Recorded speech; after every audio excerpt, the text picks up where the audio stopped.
एक सवाल मैं संजय जी आपसे पूछना चाहूंगा, अगर जो किसी विपक्षी पार्टी का नेता अयोध्या आता है, चाहे वो समाजवादी पार्टी के अखिलेश यादव हो, चाहे आम आदमी पार्टी के अरविंद केजरीवाल हो, चाहे कांग्रेस के राहुल गांधी हो, अगर वो अयोध्या आकर के रामलला के दर्शन नहीं करते हैं, हनुमान जी के दर्शन नहीं करते हैं, तो उनको तो कहा जाता है कि हिंदू विरोधी हैं, ये सनातन विरोधी हैं। लेकिन माननीय नरेंद्र मोदी जी आते हैं अयोध्या, रामलला के दर्शन नहीं करते हैं, हनुमान जी के दर्शन नहीं करते हैं और सीधे अयोध्या चले जाते हैं, आप उनको क्या कहेंगे? देखिए, मुझे लगता है कि आपको शायद ये जानकारी है या नहीं है, तो ठीक कर लो, मैं नहीं समझ पाता।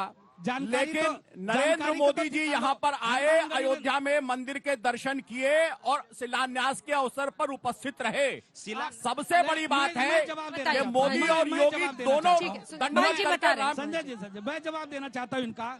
कम से कम ये पढ़ तो ले, देश का पहला कोई प्रधानमंत्री है कि अयोध्या में 6 बार आया है। नंबर 2 यही जगह है, हाँ। यही जगह है जहां पर राम रथ यात्रा के साथ आडवाणी जी के साथ वो थे। उसके बाद पहले वो आए तो हनुमानगढ़ी दर्शन किए, तब राम जन्मभूमि गए। क्या बात करते हो? कम से कम पढ़ा लिखा तो करो, पढ़ा लिखा तो करो यार। हम पूछ रहे हैं कि भाई साहब कहाँ सो रहे थे, आज तक नहीं देख पाए कि कौन आया कौन नहीं। 140 फर्जी सवाल, 140 करोड़ जनता ये जान चुकी है कि कौन फर्जी और कौन नहीं। बाकी मैं समाजवादी पार्टी से पूछना चाहता हूं कि जो विदेश से बग्घी आई थी, जो 1000 करोड़ का हज हाउस बना था, वो सरकारी पैसे से बना था, किसके पैसे से बना था? जितने लैपटॉप की खरीद हुई, आपने उनमें से 10% भी नहीं बांटे हैं। बाकी के लैपटॉप कहाँ गए हैं, बताइए। अब आ गई फिजूल खर्ची पे बात, पैसे का हिसाब दीजिए। मैं समझता हूं साथी को, आपको किसी पूर्वाग्रह से ग्रसित हुए बिना और ठीक से सवाल पूछना चाहिए। इस उत्तर प्रदेश में 20 लाख लैपटॉप बांटने का कार्यक्रम अगर किसी नेता ने किया तो अखिलेश यादव जी ने किया। इस उत्तर प्रदेश को एक्सप्रेसवे दिया और उसी एक्सप्रेसवे से आज तक की टीम आई होगी, पूछ लीजिए कितना बेहतरीन एक्सप्रेसवे दिया अखिलेश यादव जी ने। मैं तो फ्लाइट से आई हूँ इंटरनेशनल एयरपोर्ट से, महर्षि वाल्मीकि इंटरनेशनल एयरपोर्ट से। आपकी वो भी बहन नहीं आई होगी, एक्सप्रेसवे से भी लोग आ रहे हैं। आप मेरी बात सुन लीजिए, हाँ। आप सुन लीजिए। इस भगवान राम के विमर्श में बहुत सारे जो बुनियादी सवाल है, जो 69,000 शिक्षक भर्ती का है, जो बेरोजगारी का है, जो आज तक की रिपोर्ट है कि इस देश के शैक्षणिक संस्थानों में दलित और पिछड़े वर्ग के 13,000 बच्चे आईटी और आईआईएम से छोड़ दिए।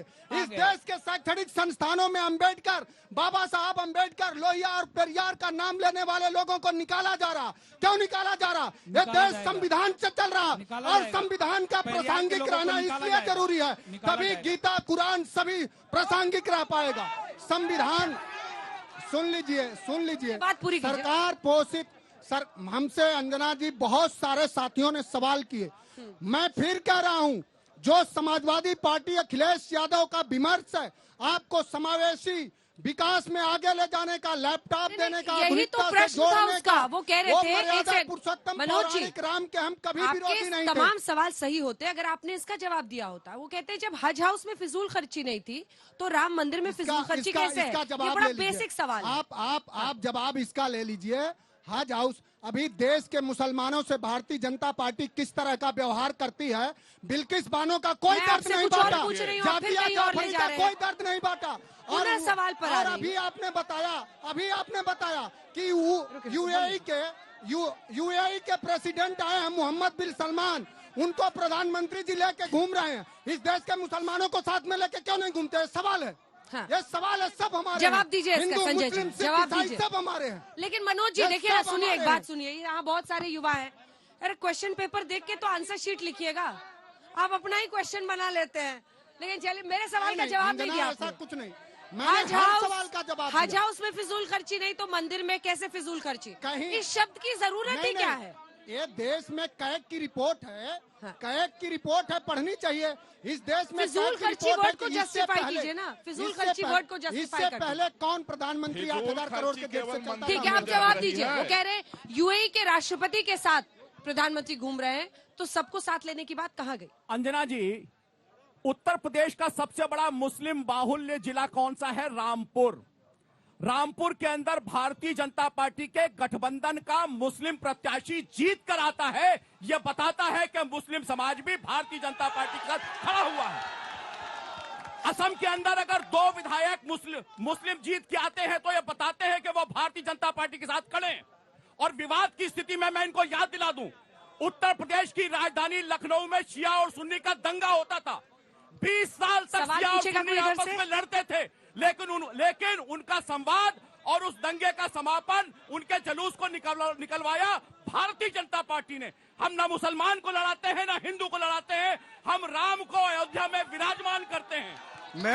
मैं काका से पूछना चाहता हूँ। काका जी से? हाँ, और कितने हैं काका जी से जो सवाल पूछेंगे? मैम, मेरा विधानसभा इटावा क्षेत्र है और इटावा से आए। हाँ, वहाँ कुछ गांव में मुस्लिम समुदाय ज्यादा है।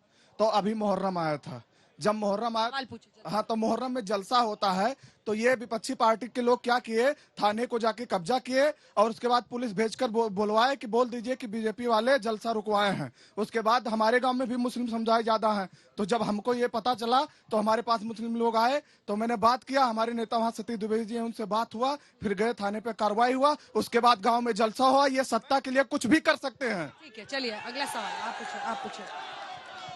संजय जी से मेरा सवाल है, अंसारी जो पुष्प वर्षा कर रहे थे वो हिंदू थे कि मुसलमान थे? अगर मुसलमान थे तो इकबाल अंसारी जो कि मस्जिद की तरफ से पक्षकार थे, अगर वो प्रधानमंत्री नरेंद्र मोदी पर पुष्प बरसा रहे थे, पूछ रहे हैं, तो बताइए उनका क्या मजहब है? बेहद अच्छी बात है। हाँ, बेहद अच्छी बात है। तो फिर मैंने क्या गलत कर दिया? अगर इकबाल अंसारी बरसा रहे थे तो मैं तो ये चाह रहा हूँ, मेरा ये सवाल है साथी से कि बिल्किस बानो के दुराचारियों पर फूल कौन बरसा रहा था, इसका जवाब जरा दे दो। और बिल्किस बानो के ये बता दुराचारियों देते पर हैं कौन संजय फूल जी, नहीं बरसा? आप सब किसी उनको को मैं बताना किसने चाहता छोड़ा? हूँ, चंपारण इस देश के माननीय मैं चंपारण मोतिहारी से आया हूँ। सनातनियों के लिए 2024 बीजेपी ने गलत करा, सनातनियों के लिए आप स्वीकारो। आप सुनिए। सनातनियों के लिए 2024 22 जनवरी का जो दिन है वो स्वर्णिम दिन है। क्या हम लोग अपने आंखों से इस दिन को देख रहे हैं? हम लोग युवा आंखों से देख रहे हैं। मोदी जी मनोज जी भी खुश होंगे। युवा को, मनोज जी भी खुश होंगे। ना हमारे जैसे युवा को बाहर आना चाहिए, नेपाल जाना चाहिए। हम नेपाल क्षेत्र से आते हैं, वहाँ पार्टी मनाना चाहिए, लेकिन हम अयोध्या आ रहे हैं। ये बीज रोपण किया जा रहा है मोदी जी द्वारा। और जवाब दीजिए। अब हो गया।